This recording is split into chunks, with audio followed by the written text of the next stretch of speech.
Ganito nga pala yung tindahan namin kapag gabi na. Namili nga pala ako sa bayan kanina and eto na nga i-share ko na sa inyo lahat-lahat ng to.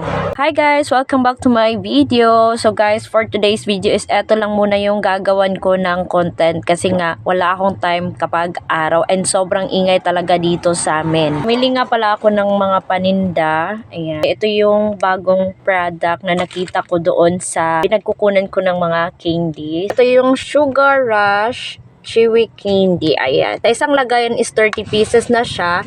Napakaganda ng kanyang lagayan. So, pwede natin siya lagyan ng mga ganito guys, mga gummies. Ito nga pala ay 130 pesos. 30 pieces na siya. So, ito is bintahan ko dito sa aking tindahan is 6 pesos. Kasi yung isang ganito guys, parang isang ganyan na candy is 5 pieces yung laman. And masarap siya. And next naman is bumili ako nitong gumberry. Ito is 35 pesos. Try natin itong gummy popsicles. Ito is 100 pesos. So hindi ko matansya kung magkano yung laman sa isang pack. Meron tayo ditong gummy worm. Ayan, 100 pesos pa din. Gummy cola, 100 pesos. Yung bintahan ko sa mga ganito guys is 4 pieces for 5 pesos. Ganon. Next naman is ito yung mga pinamili ko and ito yung nabayaran ko guys. So sa Chocomocho buy box is 10 pieces yung laman for only 78.80 pesos. Ayan, per box na yan guys ha. Same lang sila lahat. And ito din is mabenta din dito sa aking tindahan. Ito yung Mr. Buko. Ito naman is 22.90 cents and nagkakalaman siya ng 20 pieces. Pero yung bentahan ko dito guys is 4 pieces for 5 pesos. Ganun pa din sa Mr. Queso. Ganun pa din sa Mr. Queso. Pero si Mr. Queso is 23 pesos point 10. So mas mahal si Mr. Queso. Yung total na nabayaran ko is nasa 400 plus kasi hindi kasama itong birch tree. Ayan.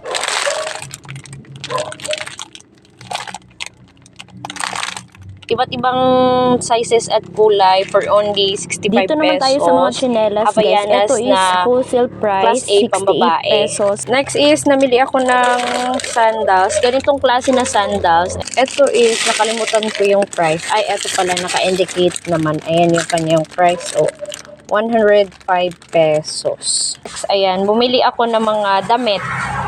Ayan, konti lang kasi hindi naman talaga masyadong mabenta yung mga ganito na item. Ayan, bumili lang ako ng shorts. Ito is my print siya. Ayan, bumili lang ako ng shorts. Ayan, ito is meron siyang print na botak. Ayan, tas lang short for only 60 pesos to. Dalawa na. So, bumili ako ng top. Ayan, ang ganda ng top. Bet ko yung kulay. Meron din akong ganito guys, crop top pa din at saka crop top. So yung mga crop top nila guys is mura lang for only 50 pesos. So eto na yung listahan guys ng mga pinamili ko and total of 1,989 pesos. Ayan, pinalista ko sa kanila. Ayan.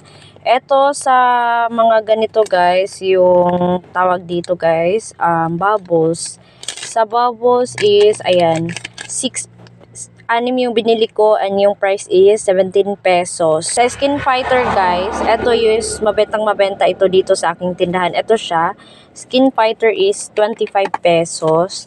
And kahit hindi na COVID, ayan, palagi pa rin may bumibili sa akin ng mga face mask. Ayan, ito is mura lang, 11 pesos. So ito is ball pen siya guys. Ayan, mabenta ito sa aking tindahan ha. Ito is mga para siyang gel pen, ganun. Ito is 45 pesos by box. And yung laman niya is 12 pieces. Bumili din ako ng mga lapis. Kasi nga, naubusan na ako. Ayan, Mongol 2 yung binili ko. Ito is mura lang ha. 28 pesos. Ito is bumili ako ng ganitong laruan. Ito is mura lang sa kanilang tindahan ha. Wholesale price 20 pesos. Ayan, bumili ako ng 5 ganito.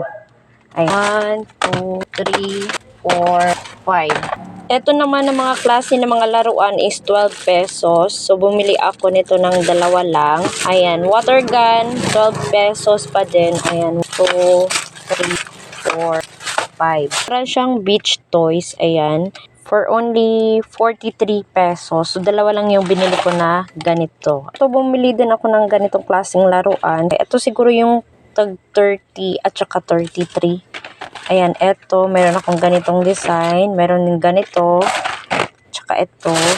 And meron din ganito. Is 11 pesos lang sa kanilang tindahan. 1, 2, 3, 4, 5, 6. Ayan, bumili ako ng 6 pieces.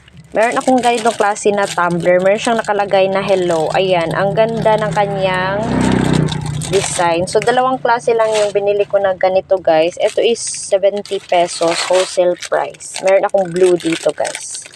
Ayan, ang ganda. Meron din akong tag 50 pesos na wholesale na tumbler. Ayan.